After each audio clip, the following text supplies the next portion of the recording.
Bueno, buenas tardes a todos.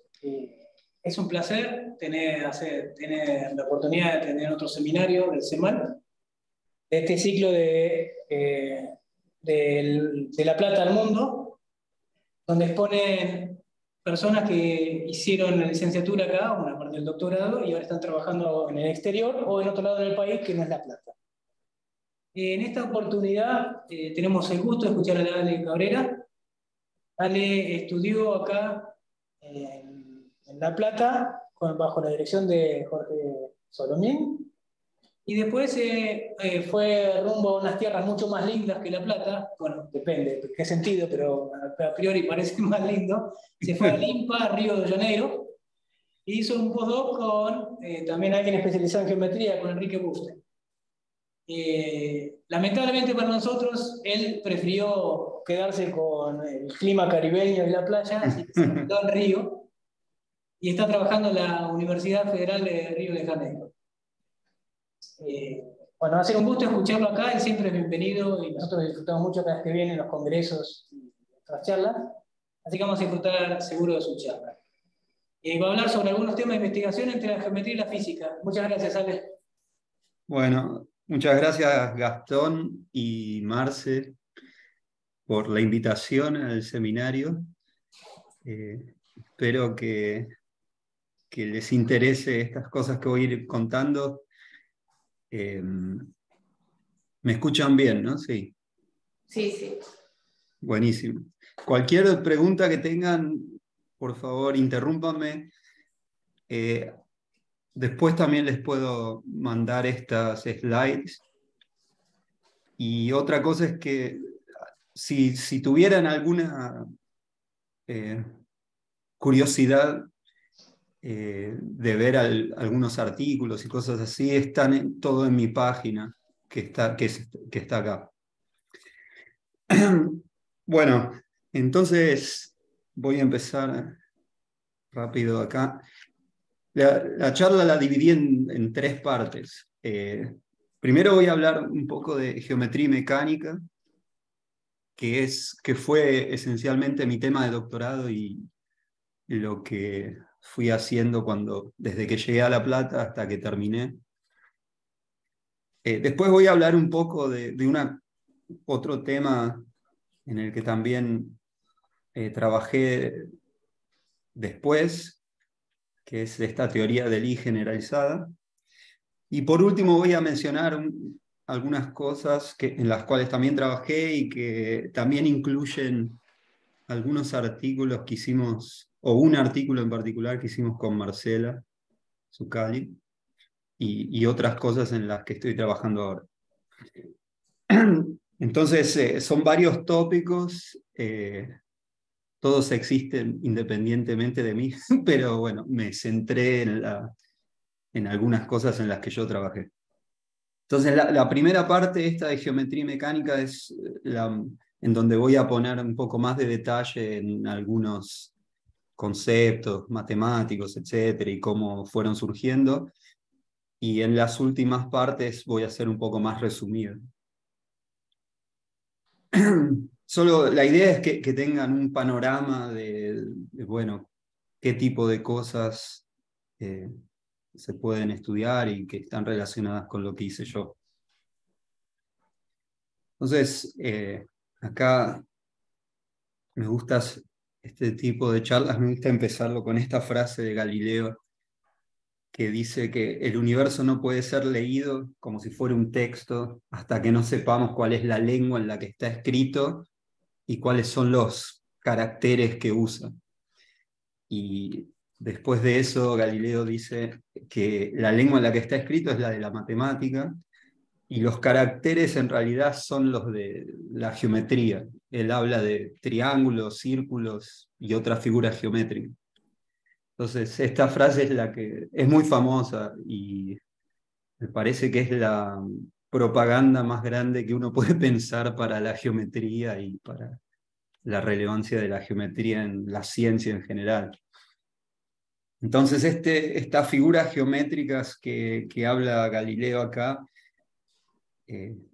empezaron siendo estas cosas bastante simples, como triángulos y círculos, etc. Y hoy en día se extendieron enormemente, en particular en lo que se conoce como geometría diferencial. Entonces, vamos a ir para ese lado. Bueno, entonces vamos a empezar con algunas cosas. Entonces, la primera parte voy a hablar un poco de mecánica y cómo, desde el punto de vista de tratar de estudiar mecánica o sistemas mecánicos, uno llega en varios conceptos de geometría diferencial, etc. Entonces, en mecánica hay sistemas, una clase muy grande de sistemas que se puede modelar pensándolo como tener muchas partículas, que todas ellas interactúan entre sí, también pueden interactuar con otras cosas externas, etc. Y lo que uno quiere saber es cómo evolucionan en el tiempo la posición de estas partículas, que serían, la posición es este vector X, y hay un subíndice J porque hay muchas partículas, ¿no? MJ es la masa, y esta cosa que está acá recuadrada es la famosa segunda ley de Newton, que dice que la masa por la aceleración es la fuerza total que actúa. Entonces, por ejemplo, en la masa 1 acá, uno tendría que sumar estos dos vectorcitos que hay, que son dos fuerzas, dando una fuerza resultante, y esa es la que uno pone del lado derecho. Entonces, bueno, esto ya es un avance enorme, tener una ley que nos dice cómo van a evolucionar. O sea, ahora pido disculpas como siempre porque se me mezclan algunas palabras de portugués con otras de castellano. Pero bueno, hay una ley de evolución. Claramente, para poder resolver esto, este es un sistema de ecuaciones, necesitamos saber cuáles son las fuerzas, tener algún modelo para las fuerzas. Pero pasa que, bueno, a veces tenemos modelos para algunas fuerzas y otras no. Eso ya es un problema que nos va a llevar en parte a la descripción geométrica. Y después hay otros problemas que son más de orden práctico, de realmente resolver. Todos sabemos que resolver ecuaciones diferenciales no es fácil y en general es bastante difícil. Entonces muchas de las técnicas que vamos a ver van por el lado de realmente encontrar o ayudar a encontrar las soluciones. Entonces esas son estas cosas que puse acá como 1 y 2. Hay una que es como por necesidad, como dije, que hay sistemas en donde hay vínculos. Ahora voy a dar algunos ejemplos.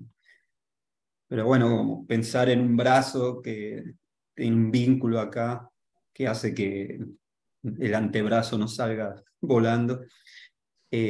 Y las fuerzas que implementan esos vínculos en general no son conocidas. Entonces hay que hacer algunas cosas para conseguir eliminarlas.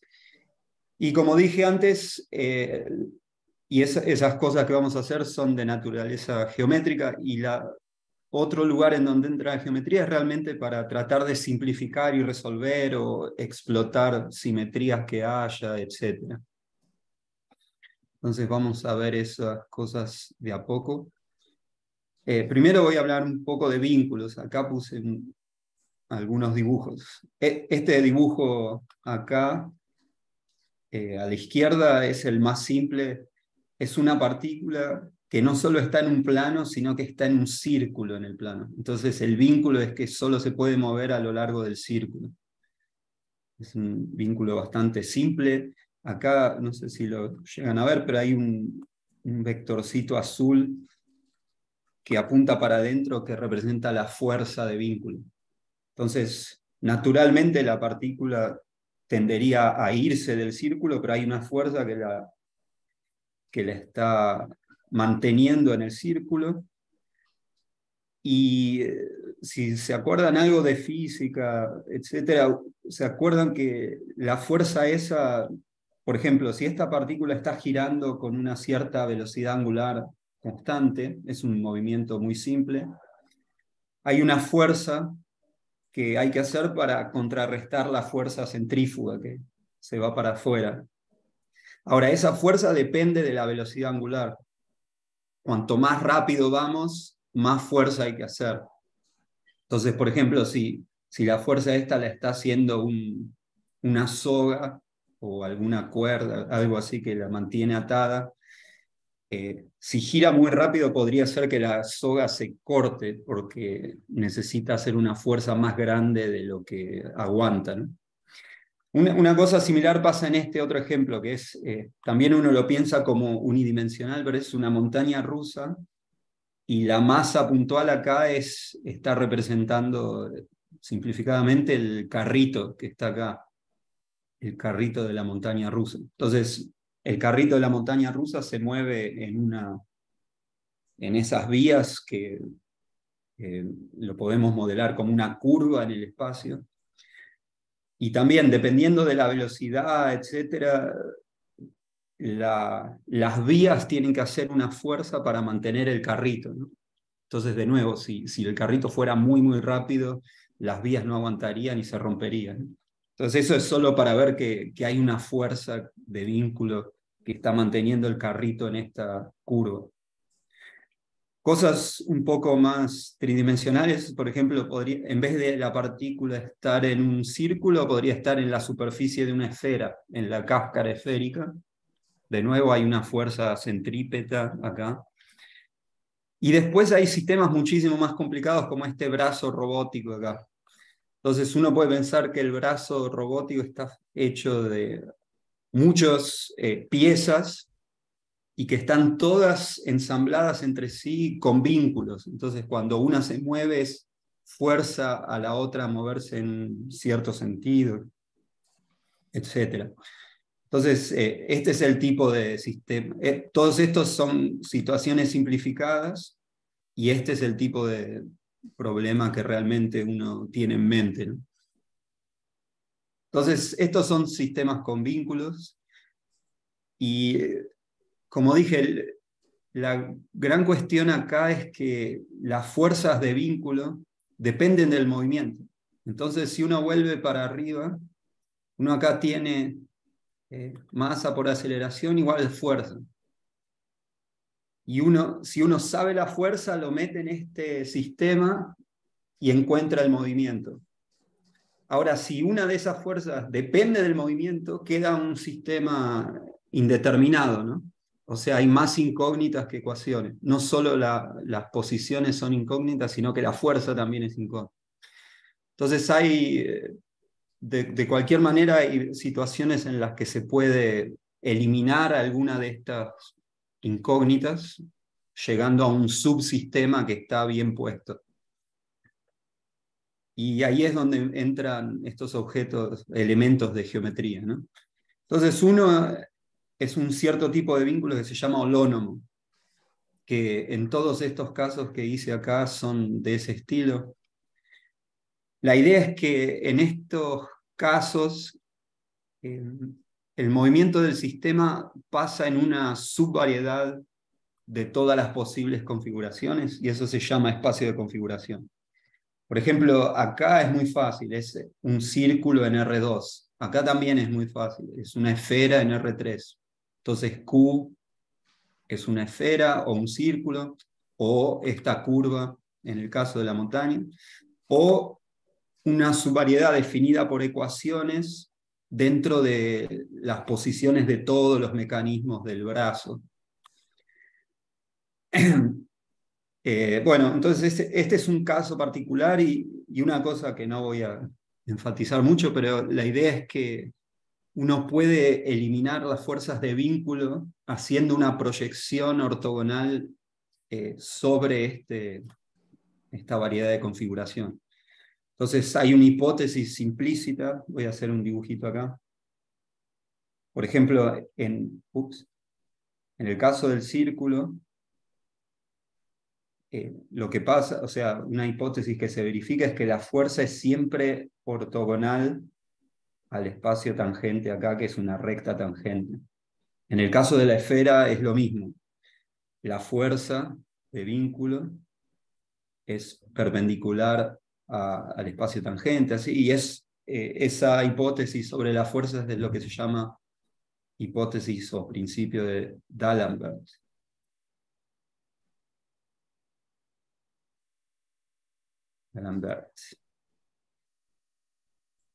Bueno, entonces, uno pensando en la proyección ortogonal sobre estos espacios tangentes, etcétera, lo que uno puede hacer es agarrar ese sistema que está indeterminado, hacer esta proyección, quedarse con un subsistema que ahora sí está bien determinado porque las fuerzas de vínculo ya no aparecen más.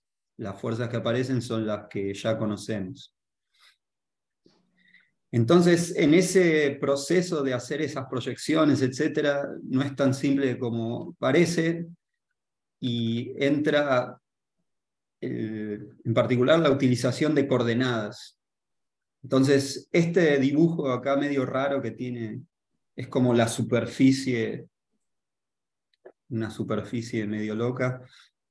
Ese representa ese conjunto de configuraciones Q, que es lo que se llama una subvariedad. Entonces, si uno agarra un punto, por ejemplo acá, las coordenadas, la idea es que parametrizan todos los posibles puntos que están cerca de del dado. Vamos a decir x0. Entonces, de vuelta, son parámetros numéricos, por eso se llaman coordenadas. Acá está en R2 porque es una superficie, tiene 2 parámetros. Pero podría ser algo de tridimensional y necesitas 3 parámetros, etc. El número de parámetros es lo que se conoce como la dimensión de esta variedad Q. Es el número de parámetros para parametrizar puntos. Lo que pasa también es que eso se puede demostrar que en general no va a haber una parametrización total, global.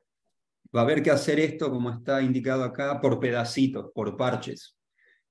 Entonces, acá uno tiene un sistema de coordenadas, en este pedazo rosa tiene otro sistema, y la idea es que una propiedad de estas variedades, digamos por definición, es que cuando en este pedazo verde, en donde uno tiene 2 parametrizaciones posibles, la que viene de lo azul y la que viene de lo rosa, entonces como están parametrizados estos puntos de 2 maneras diferentes, tenemos una manera de cambiar de parámetros. Entonces esto define una función, en este caso de R2, o de un dominio en R2, en otro dominio en R2, que es lo que se llama función de cambio de coordenadas. Y lo que se asume es que esa función es regular, o sea que es suave, tiene todas sus derivadas, no tiene discontinuidades, es C infinito, y de ahí uno habla de variedades C infinito. Obviamente uno puede pensar en otras definiciones, si la regularidad de este cambio de coordenadas fuera C1, o sea que tiene una derivada y es continua, y uno diría es una variedad C1, etc. Pero en general uno trabaja con variedades infinito porque eso es lo que aparece en la mayoría de los problemas. Entonces, bueno, usando este tipo de parametrización es lo que uno ve en análisis, en análisis cuando uno tiene que hacer, por ejemplo, integrales de superficie, usar el teorema de Stokes, de Gauss y esas cosas. Entonces, volviendo a la mecánica, estas coordenadas nos permiten, como dije, parametrizar las direcciones compatibles con los vínculos y también olvidarse o proyectar las otras, que son las que no conocemos. Solo que, acá voy a avanzar, entonces vamos a decir estas 2 cosas. Trabajar en este Q como variedad nos permite eliminar la fuerza de vínculo, pero agarrar todo ese sistema de ecuaciones de Newton y traducirlo a cada uno de los sistemas de coordenadas, en general puede ser un poco inmanejable si uno lo hace a mano o ad hoc todas las veces.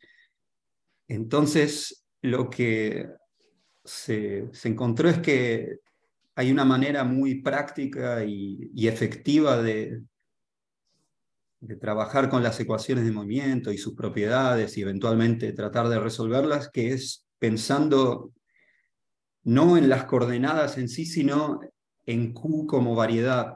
O sea, es lo que se llama trabajar intrínsecamente. Entonces, definir todas las cosas que uno quiere de manera geométrica, en lugar de pensando en las coordenadas. Hay dos grandes formalismos para hacer esto debido a estas dos personas, Hamilton y Lagrange. Lagrange vino primero, Hamilton vino después. Entonces vamos a ver rápidamente algunos de los elementos geométricos que entran ahí, y eso es como para dar un contexto de cómo la geometría diferencial entra en mecánica. Entonces, repito, la idea es usar el formalismo de geometría diferencial.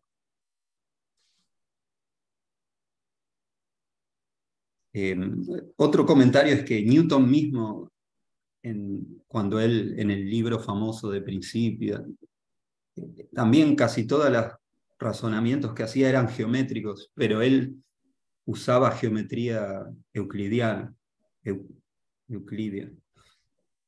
Y Hamilton, Lagrange y otras personas se dieron cuenta que pensando en otros tipos de geometría, uno consigue estas formulaciones mucho más poderosas que permiten eliminar fuerzas de vínculos o explotar la presencia de simetrías, etc. Pero bueno, la idea de usar geometría en mecánica está desde el principio. Entonces, ahora lo que quería contar rápidamente es algunas definiciones o conceptos que aparecen en geometría diferencial en este juego que estaba diciendo antes. Entonces, pensamos que M es una variedad, como estos conjuntos que estaba mostrando antes. Cada punto tiene un entorno en donde uno puede parametrizar las cosas con coordenadas, o sea, con números. Pero hay muchas maneras de parametrizar y uno precisa lo que se llama un atlas, o sea, cubrir todo con pedacitos, etc. Entonces, en lugar de trabajar con las coordenadas, uno trabaja con estos objetos que vamos a ver ahora. Una cosa importante es la idea de campos vectoriales, que es el objeto que se corresponde con ecuaciones diferenciales, ¿no? Acá hay un dibujo bastante bonito que no hice yo. Entonces, este es un campo de vectores. La idea es que en cada punto, como está acá, en un punto tengo un vector tangente, o sea, un elemento de todos los posibles vectores tangentes. Entonces, la idea es esa, que en cada punto hay una ley infinitesimal que me dice a dónde, en qué dirección, en qué sentido, etcétera, me tengo que mover. Entonces, si yo me muevo un poquito, ya estoy en otro punto y ahí la ley me dice que ahora me tengo que mover para acá y así siguiendo. Entonces, resolver la ecuación diferencial, o sea, la información del campo vectorial es equivalente a la ecuación de una ecuación diferencial, porque establece eso, que la solución es una curva P de t, acá, cuya velocidad tiene que coincidir con este campo dado. Como está acá esta línea azul en el dibujo, está representando las soluciones, que son, entonces ustedes ven que la solución, por ejemplo, acá viene y se abre. ¿Por qué? Porque el campo se está abriendo, ¿no? Entonces la solución sigue al campo.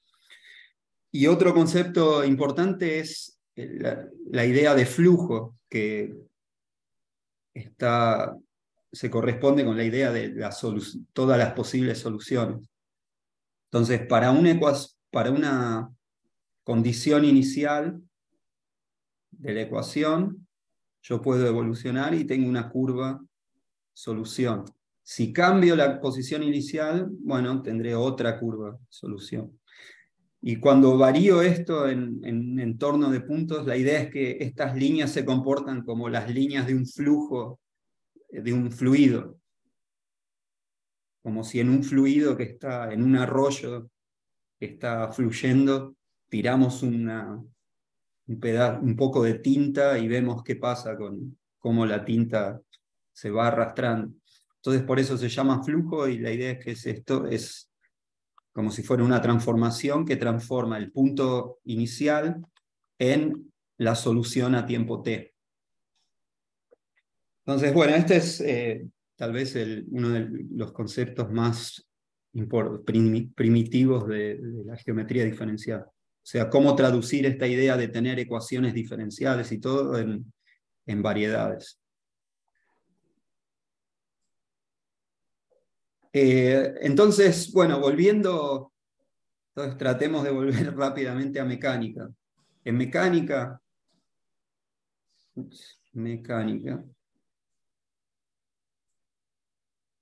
En mecánica, ¿qué pasaba? Teníamos las ecuaciones de Newton. Entonces, la pregunta es, ¿cómo traducir las ecuaciones de Newton a algún campo de vectores en alguna variedad? Bueno, para eso vamos a hablar de algo que se llama espacio de fases. Y también de una cosa que se llama estructura simpléctica, que da origen a la famosa geometría simpléctica. Y en realidad lo que vamos a ver es que no son las ecuaciones de Newton las que uno traduce al final del día, sino otras equivalentes que se llaman ecuaciones de Hamilton. Ecuaciones de Hamilton.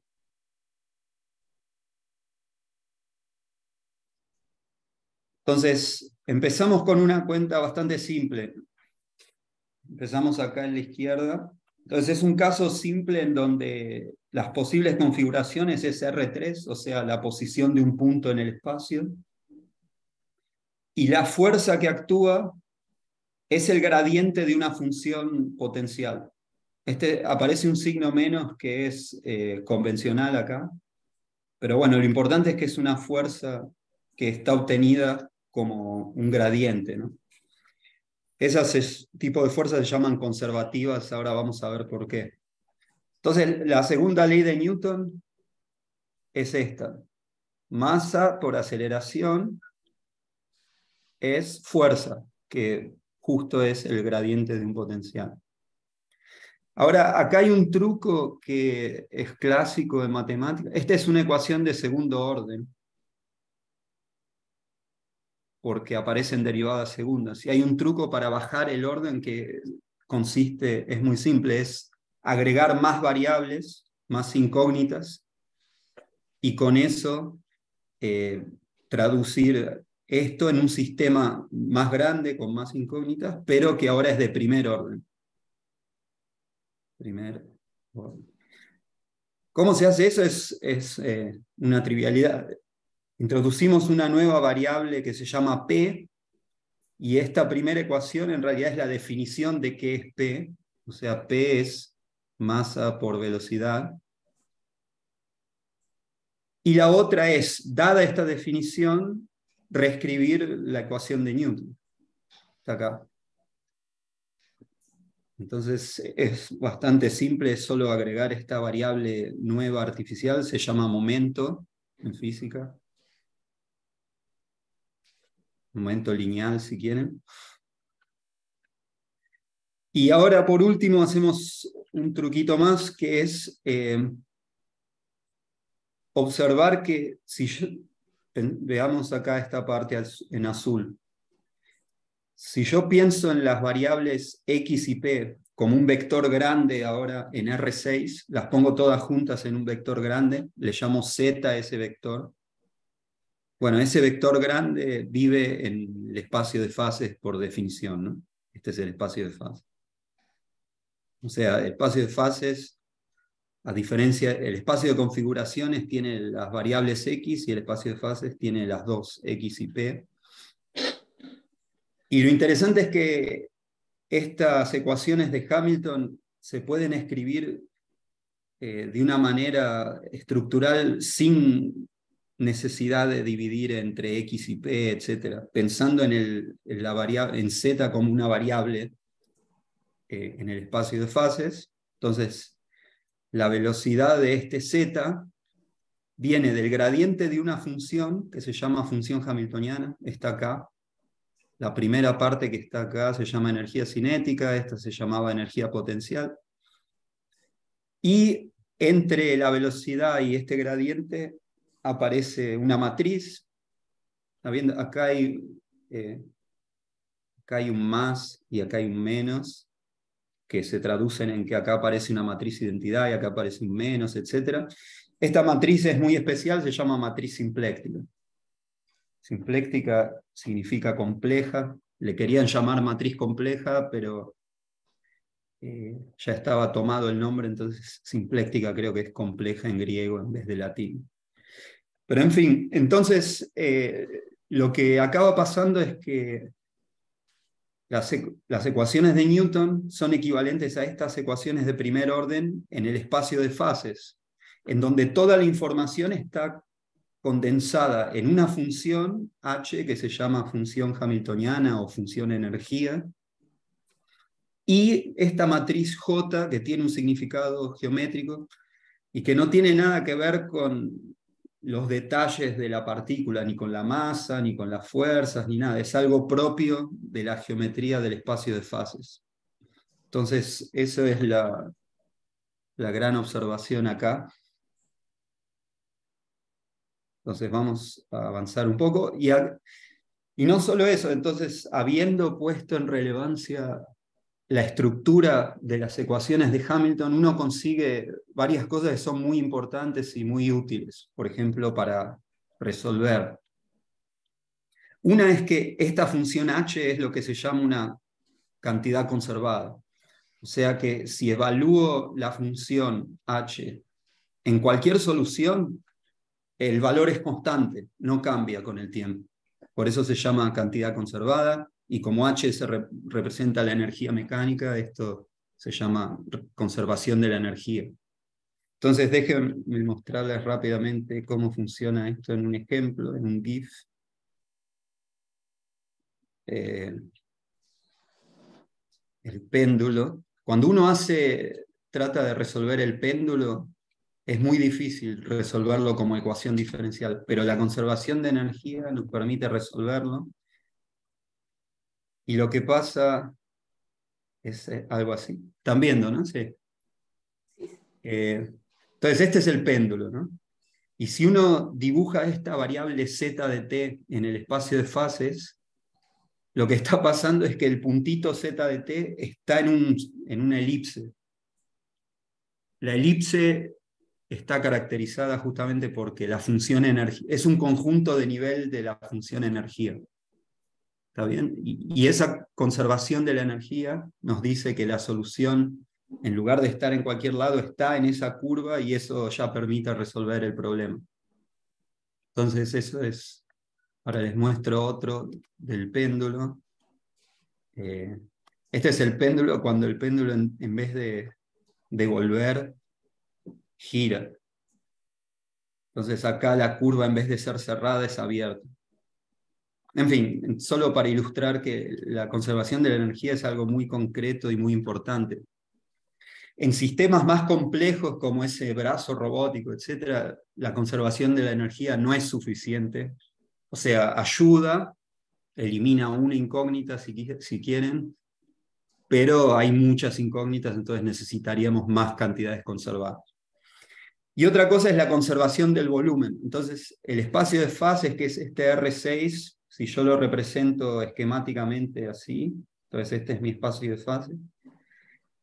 Lo interesante es que si yo pienso en una cajita de condiciones iniciales y cada una de ellas la hago evoluir, puede ser que la cajita se deforme, se haga más flaquita, pero el volumen se conserva.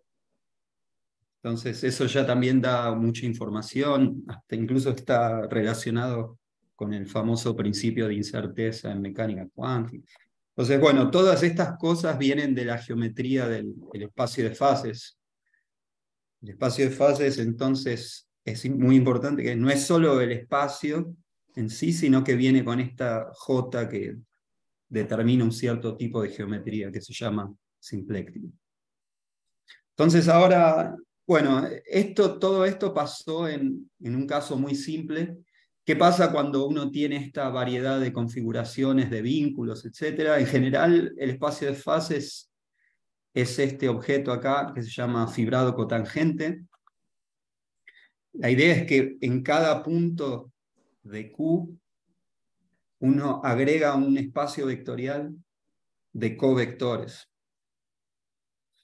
Por ejemplo, en un círculo, en cada punto uno podría agregar el espacio vectorial, que es una línea de tangente, de vectores tangentes. Y la unión de todas esas líneas para todos los puntos da una especie de cilindro. Bueno, acá hacemos lo mismo, solo que en lugar de con líneas tangentes, colocamos algo que es el espacio vectorial dual. Eso se llaman covectores. El hecho de que sea el dual es importante para pensar en transformaciones de coordenadas, etc.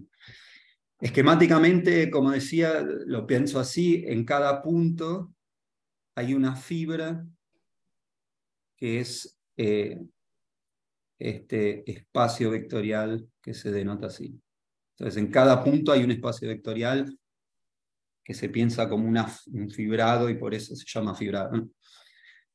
Vectorial es porque para cada punto lo que agregamos es un espacio vectorial, ¿no? Por ejemplo, si en cada punto agregáramos un círculo, se llama fibrado por círculos o cosas así. Bueno, la cuestión es que este es el espacio de fases en donde van a vivir las ecuaciones de Hamilton en general.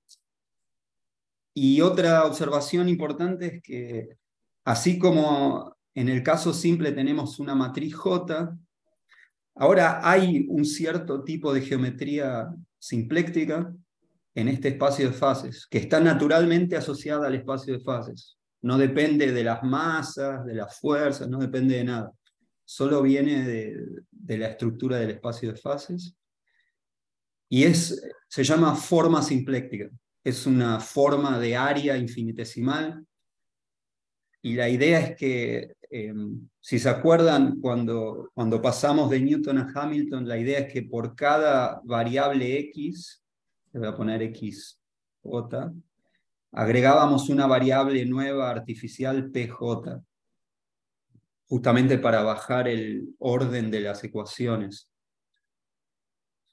Entonces las variables en el espacio de fases vienen de a dos, en pares.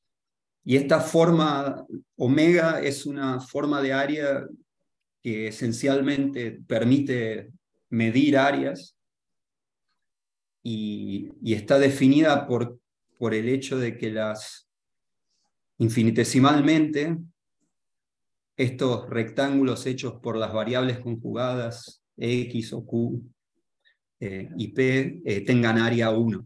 Entonces, bastante para absorber de una vez, pero bueno, para que tengan una idea por lo menos vaga de cómo es. Esto es lo que se llama, es como un diferencial de área definido por las variables conjugadas.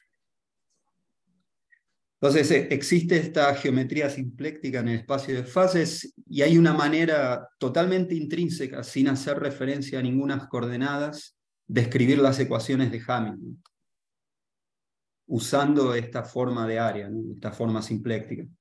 Entonces, ¿cómo son las ecuaciones de Hamilton?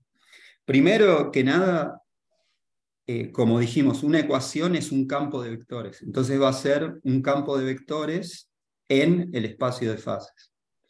Ahora, ¿cómo determino ese campo de vectores? La información que necesito es la función hamiltoniana, h,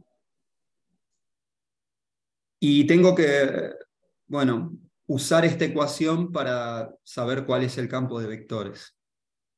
Esta ecuación no es tan simple, es una ecuación en algún sentido implícita, porque uno tiene que considerar todos los posibles campos, etcétera, y hacer el flujo, pero en el fondo es algo que se puede calcular infinitesimalmente, y si uno quiere, elige cualquier sistema de coordenadas y traduce esto en cosas concretas como teníamos arriba.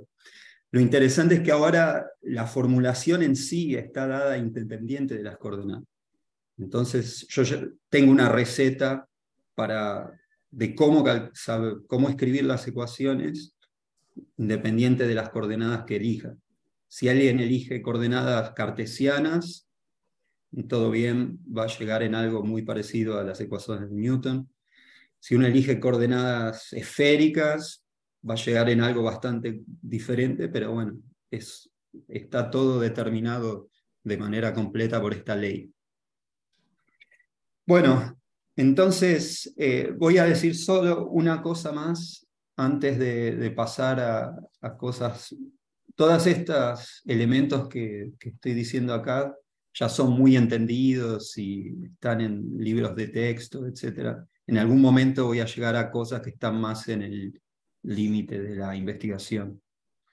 Entonces, la última cosa que quiero decir a este nivel de definiciones y conceptos es la idea de transformaciones y simetrías, ¿no? Entonces, transformaciones,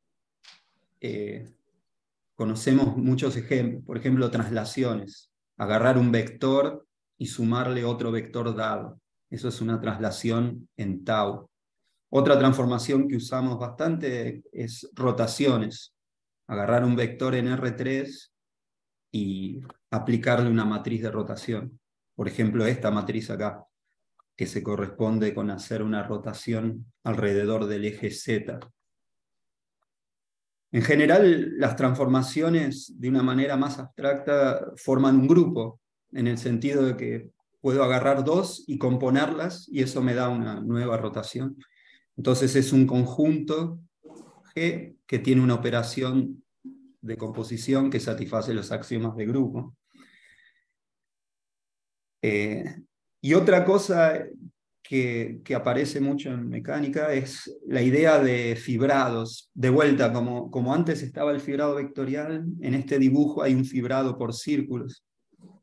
Entonces la idea es que hay un espacio total M que se proyecta sobre la base, que es M sobre G. ¿Por qué? Porque la idea es que si yo agarro un punto y le aplico todas las posibles transformaciones, que en este caso sería rotaciones de este circulito, entonces agarro un punto y lo roto con todos los ángulos posibles. En algún momento, bueno, vuelvo al mismo, y eso define una clase de equivalencia de puntos. Si agarro este otro punto, voy a tener esta otra clase. Si agarro este otro punto, tengo otra. Entonces, este conjunto que está abajo parametriza todas las posibles clases. Y la idea es que en estos fibrados que se llaman principales, o G principales, hay mucha regularidad en el sentido de que el conjunto de todas las clases de equivalencia es una variedad, el espacio total es una variedad, el grupo de transformaciones también es una variedad, es lo que se conoce como grupo de Lie, y bueno, entonces está toda esta geometría asociada. Bueno, y por último menciono algo muy famoso e importante sobre simetrías en mecánica. Entonces, volviendo a mecánica, hay un conjunto de resultados de Nether y generalizaciones, etcétera, en donde lo que pasa es que cada vez que hay una simetría, hay una cantidad conservada asociada. Por ejemplo, si volviendo acá, si un sistema mecánico tiene simetrías de traslación, por traslación, la cantidad conservada asociada son estos momentos lineales. Son cantidades conservadas, o sea, la evolución en el tiempo es trivial. Para las rotaciones es lo que se conoce como momento angular.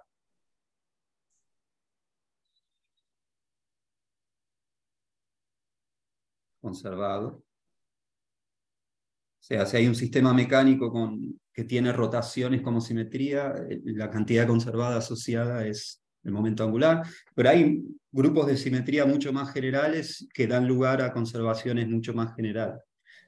Y como mostré ahí en ese dibujo del péndulo, cada vez que hay una cantidad conservada, uno puede eliminar una de las variables y llegar más cerca de la solución del problema. Bueno, entonces, una cosa que una línea de investigación que hay en todo esto y que es la que me propuso el Solomín cuando yo llegué a La Plata para hacer el doctorado. Yo venía de física, de Bariloche, y a través de conocidos me dijeron, bueno, en La Plata está el Solo, que ya trabajó en cosas de matemática relacionadas con física, entonces sería bueno para hacer la transición, etc. Y cuando llegué, el Solo me dijo, hay todo un área de investigación que se llama fases geométricas. Entonces sería interesante hacer algo con eso, y eso es lo que eventualmente hicimos. Ahora lo voy a contar de una manera mucho más rápida. Entonces, ¿qué pasa con las fases geométricas? La idea es que el espacio este de configuraciones es uno de estos fibrados principales, y muchas veces lo que pasa es que lo que pasa en la base de este fibrado es algo conocido. Por ejemplo, es una curva que es cerrada, o sea que eventualmente uno vuelve a la configuración inicial, pero en el espacio original uno no vuelve a la configuración. O sea, esta es una curva, la que está acá arriba se proyecta sobre la de abajo, pero la de arriba no tiene por qué ser cerrada. De hecho, este punto se corresponde con toda esta fibra, ¿no?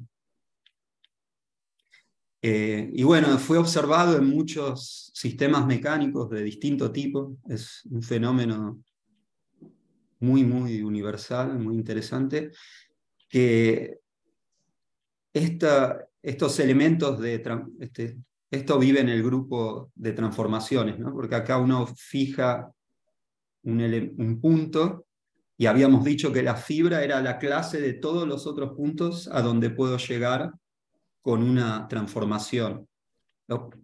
Las transformaciones le llamaba G. Entonces hay alguna transformación que me lleva de este punto a este punto, y notablemente esta se factoriza en dos partes. Una se llama dinámica y otra se llama geométrica. Y la geométrica tiene la característica de que solo depende de la geometría de la curva, esta que está en la base, y no de la velocidad con la cual uno la recorre. Eso le da propiedades muy especiales, que es estable frente a perturbaciones, etcétera, etcétera. Entonces, cuando el Solo me propuso estudiar este tipo de cosas, eventualmente encontramos alguna de estas fases geométricas y fórmulas para ellas, como esta fórmula que copié acá. No la voy a explicar, pero no importa.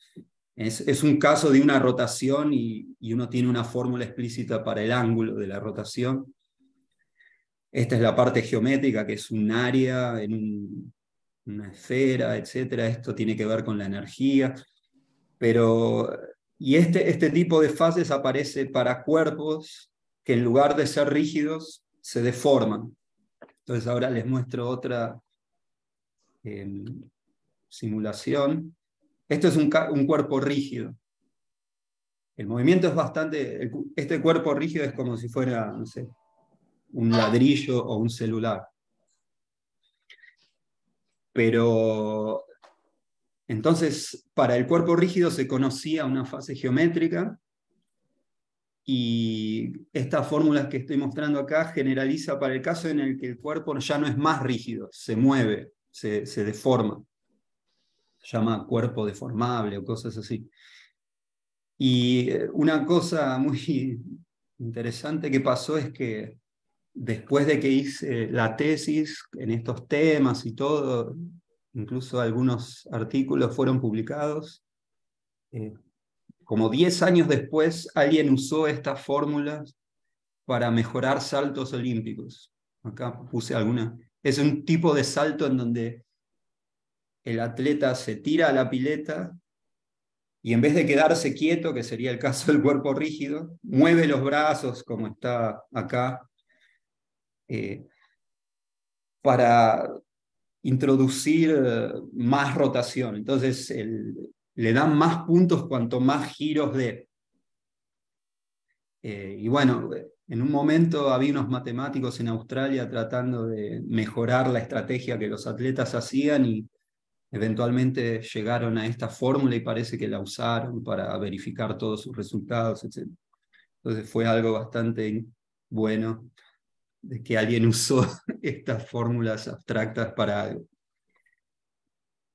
Bueno, entonces paso ahora rápidamente, creo que voy a acabar antes, o sea, no voy a llegar a cubrir todo lo que pensaba, pero no importa.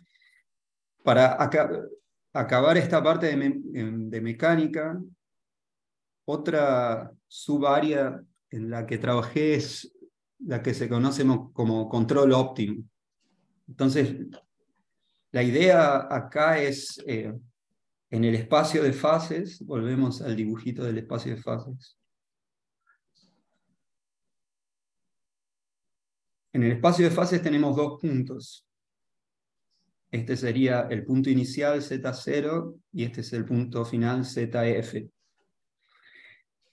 Y lo que queremos ahora, lo que uno piensa es que la fuerza que que el sistema va a tener, uno la puede controlar como en un robot.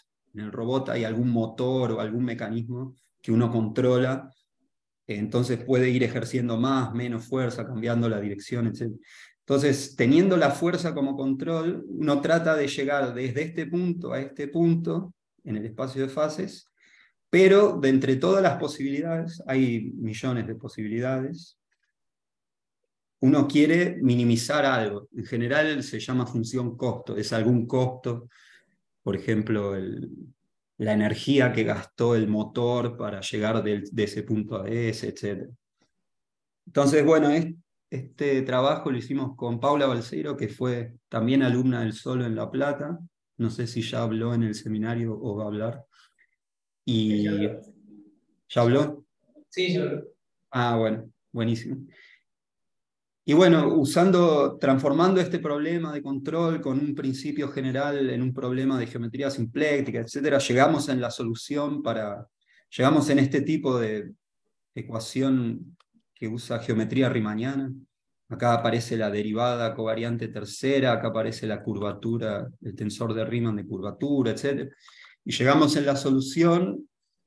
Y de nuevo, en principio la motivación era un poco más abstracta o tal vez se usaba para procesamiento de imágenes y no sé qué, pero eventualmente encontramos con otro colaborador, que es este chico Ross, que trabaja en un laboratorio de robótica. Encontramos una cosa muy concreta también. Entonces, él tiene unos robots. Acá, por ejemplo, lo que pasa es que este robot es como una serpiente que se va moviendo y va trepando el palito ese. Y, y nada, él se dio cuenta que algunas de estas curvas en realidad no minimizan la energía que gastaban en el laboratorio y entonces modificamos un poco la función costo, etcétera, y llegamos en lo que se conoce como plan generalizado. Pero bueno, todo esto era para mostrar que estas consideraciones de mecánica y geometría, por un lado, uno hace estudios abstractos y geométricos y prueba teoremas y cosas así, y después hay chances de tener aplicaciones muy concretas. Y bueno, ahora en los, no sé, 5 minutos que quedan, les cuento otras cosas muy rápidamente, otras cosas en las que trabajé, que a priori no tienen mucho que ver con esto, a pesar de que obviamente está todo conectado porque el conocimiento se fue construyendo, no sé, de manera piramidal en algún sentido. Pero bueno, entonces otra cosa tiene que ver con geometría de Poisson. Acá les digo muy rápidamente, si volvemos a las ecuaciones de Hamilton más simples que vimos escritas ahí explícitamente, y yo tengo alguna cantidad que es alguna función y quiero saber cómo evoluciona, la cuestión es que ahí aparece entonces la ley de evolución. Ahí volvimos. Y bueno, lo que pasa es que creo que están sin micrófono, pero bueno, yo sigo. Hay algunos corchetes de Poisson que no son simplécticos y tienen una geometría muy complicada por atrás de ellas. Y eso da geometría de este estilo. Y una técnica para estudiar ese tipo de geometrías es esta teoría de Lie, tratar de pensar que estos subconjuntos son como antes, son órbitas de algún grupo, o son clases de equivalencia para algún grupo, y tratar de estudiar a través de la teoría de Lie, que relaciona transformaciones finitas con transformaciones linearizadas infinitesimales. Entonces esto fue muy rápido, pero bueno, la idea es que hay toda una teoría de Lie motivada por esta geometría de Poisson, etc. Y yo trabajé bastante en eso. Tal vez lo que más trabajé fue en eso. Eh, Acá escribí algunas cosas, hay fórmulas para cómo pasar de las transformaciones infinitesimales a las transformaciones finitas, etcétera, etcétera. También hay cosas medio fundacionales de cómo integrar estas cosas infinitesimales a cosas finitas que no se conocían antes, etcétera. Esta línea de trabajos la empecé cuando fui, como dijo Gastón, de postdoctorado al IMPA con Enrique Burstein, y después cuando fui a Toronto también. Y bueno, sigue hasta hoy. Y por último, tal vez digo algo sobre teoría de campos. Si volvemos a la segunda ley de Newton, masa por aceleración igual a fuerza. Esto funciona muy bien cuando conocemos la fuerza o podemos eliminar las que no conocemos, etc. Pero en general hay que dar un modelo para cuáles son las fuerzas. Un ejemplo clásico es el campo eléctrico o electromagnético. Campo eléctrico, en cada punto hay un campo eléctrico diferente que depende de la distribución de carga. Entonces ese es un modelo, y la palabra teoría de campo, entonces F se modela con campos, y teoría de campos es una teoría o un modelo para para saber cuál es el campo, ¿no? En una dada circunstancia. En general, en lugar de esto es una ecuación diferencial ordinaria, y los campos, como dependen en cada punto, puede ser diferente, son ecuaciones en derivadas parciales. Entonces matemáticamente es bastante más complicado. En el caso del campo eléctrico, esas son las famosas ecuaciones de Maxwell. Y una cosa que hicimos con Marcela y también con mi orientador de maestría, que fue Hugo Montani de Bariloche, es que había dos teorías, una teoría para campos que son funciones así, que toman valores en un grupo, y hay otra teoría que en principio no tiene nada que ver para otros campos, en otro grupo, G tilde. Solo que G y G tilde son grupos que se llaman Poisson-Lie duales, etc.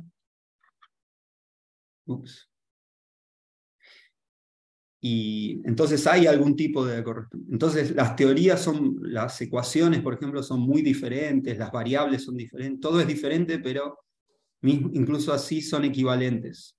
Eso es lo que se llama dualidad. Y bueno, con Marcela y Hugo trabajamos en explicar esta dualidad, etc. Y bueno, por último menciono esto muy rápidamente, que está la mecánica clásica y la mecánica cuántica. Esto tiene más que ver con las cosas que estoy trabajando más últimamente, pero están conectadas con un montón de las cosas anteriores, en particular con esas de teoría de Lie. Entonces, la mecánica cuántica es la mecánica de las partículas subatómicas, es muy diferente. Si se acuerdan, por ejemplo, uno no sabe dónde está la partícula, uno sabe cuál es la probabilidad de que la partícula esté en esta posición o en esta, son distribuciones de probabilidad. Hay muchos fenómenos que son muy, muy diferentes de los de la clásica, pero incluso así hay un procedimiento por analogía, o digamos, matemático, para agarrar un sistema clásico y cuantizarlo.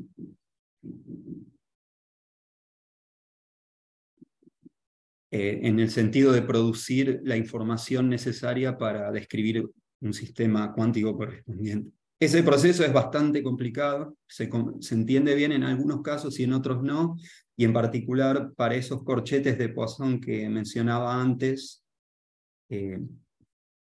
lo que se espera es tener un cierto tipo de álgebra no conmutativa.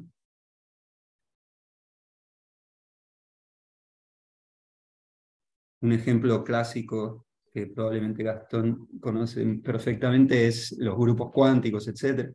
Pero hay muchos otros casos, y la gran pregunta es si hay algún procedimiento general para hacer esto, y esa es una línea en la que estoy trabajando ahora.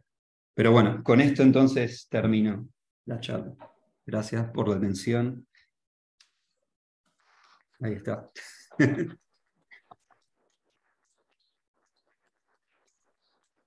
No sé si están hablando, pero no los escucho. Ahora sí. ¿Escuchaste los aplausos? Sí. No, pero no importa. ¿Hay alguna pregunta?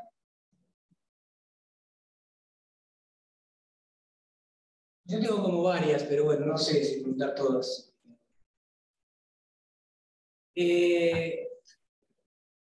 Un poco en resumen de todo lo que dijiste, una pregunta medio vaga. Viste que dijiste que todo lo que se conserva viene a través de una simetría, se teorema de Neder, ¿no? Y Sí. entonces, lo que hay que calcular son los invariantes de acciones de cosas. Es decir, caso clásico, por ahí medio, no sé, algunas cosas que pueden ser fáciles de calcular invariantes, pero cuando cuantizás y te queda algo no conmutativo, es como que ahí perdés un poco el manejo de ese tipo de cosas, ¿no?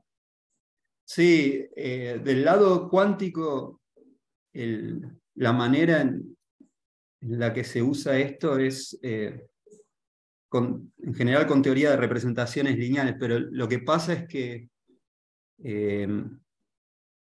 las simetrías están representadas por operadores o matrices, si querés, que conmutan con el operador hamiltoniano. Entonces, si vos tenés una teoría como la teoría de representaciones lineales para caracterizar los subespacios invariantes, o sea, las representaciones irreducibles, etc., entonces podés restringir el hamiltoniano a esos subespacios. Y eso es lo que ayuda a resolver el problema. Entonces, lo que estoy diciendo es que en el lado clásico la manera en la que se usa es que vos tenés una simetría, entonces sabés que hay alguna cantidad que se conserva, sí, y entonces te restringís a conjuntos de nivel. Y con eso ponele que era un valor regular, etc., entonces eliminaste variables. sí. La manera de eliminar variables en el mundo cuántico es eso, es poder restringirte a subespacios invariantes y ahí hacer toda la perorata que se hace en mecánica cuántica de encontrar autovalores, autofunciones, etcétera, etcétera. Entonces necesitas que la teoría de representaciones de esa álgebra no conmutativa sea buena, ¿no? Claro, el caso paradigmático es, por ejemplo, en el átomo hidrógeno, el espacio de Hilbert de estados es esto, L2, es de dimensión infinita, Sí. Y el operador energía es el laplaciano más unas cosas, es horrible, hay que hacer análisis funcional, pero sabiendo que hay simetría de rotación, uno se restringe a subespacios acá de dimensión finita, que son representaciones irreducibles del grupo de rotaciones, de SU2 si querés. SU2, claro. Que son, vos sabés, ¿no? Están caracterizadas por un número que se llama spin. Sí. Entonces, realmente acá es fuertísimo lo que está pasando, que es de dimensión infinita, restringís este operador a un subespacio de dimensión finita, y ahí lo diagonalizás. Sí, sí. Buenísimo. Entonces, claro, sí, si el grupo de simetrías fuera malo, sí, no ganás mucho realmente. O sea, en el sentido de que si no te permitiera, por ejemplo, en los casos en los que no es compacto, etc. Claro, por ejemplo, ahí que pueden quedar Ahí, cosas imposibles. claro, ahí ya se complica bastante, pero bueno, hay muchos casos en donde sí ayudan, rotaciones. Pero aparecen eso, cuando en los casos que estudio la física, ¿aparecen esas cosas raras o les esquivan? Sí, sí, aparece. Bueno, de hecho, una cosa que pasa en el átomo de hidrógeno, o sea, no es malo, pero está lleno de bemoles y en realidad hay una simetría más, en lugar de SU2, es SU2 más SU2, hay una simetría extra y esta otra es bastante difícil de describir.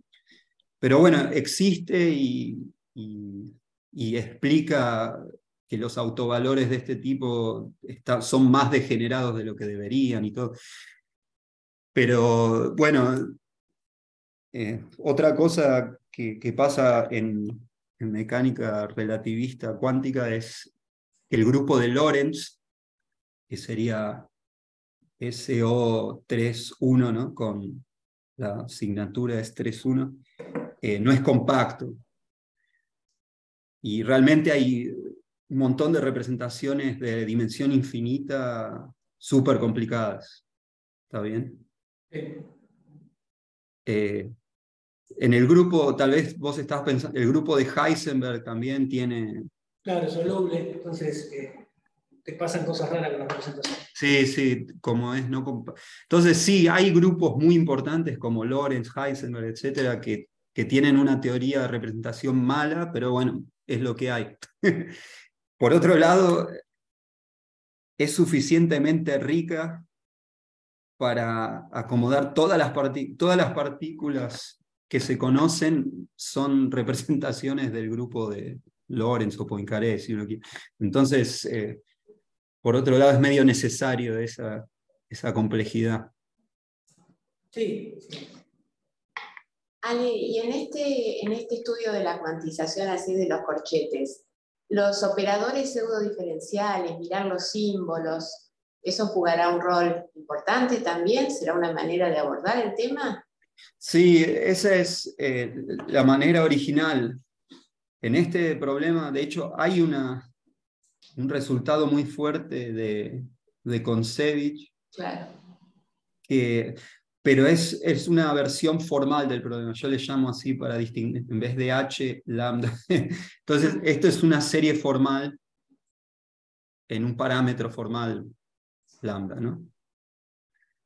Y, y para cada n hay un operador binario que es diferencial en cada argumento, etc. Pero la idea es que en general este es una serie asintótica de un tipo que es pseudo diferencial, de hecho, sí. Claro. Y sí, esa es la idea, que pensándolo a nivel pseudo diferencial uno tiene mucha más información y en particular recupera estos grupoides y todas esas cosas. Entonces sí, sí, la respuesta es que sí. Sí.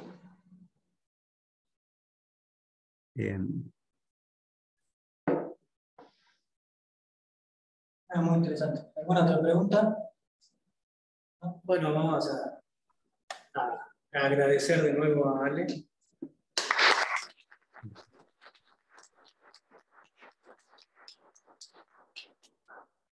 Bueno, voy a... ¿Más preguntas, alguna informal que podamos hacer? Pueden preguntar, sí, lo que quieran. Generalmente preguntamos cómo llegaste a Brasil o si hay posibilidades de becas y ese tipo de cosas. Bueno, voy a parar así los veo bien. Ahí está. Ahí está. Sí, ustedes deben estar al tanto de la situación, no sé cómo llamarle, sociopolítica de Brasil, pero yo llegué acá en el 2008 y en esa época Brasil estaba invirtiendo muchísimo en ciencia y entonces estaba lleno de becas de postdoctorado, lleno de posibilidades. Esencialmente era solo conocer algún contacto y nada. y así uno aplicaba al programa de becas por ejemplo, incluso sea de doctorado o de postdoctorado. Era muy fácil conocer a alguien, aplicar y obtener la beca.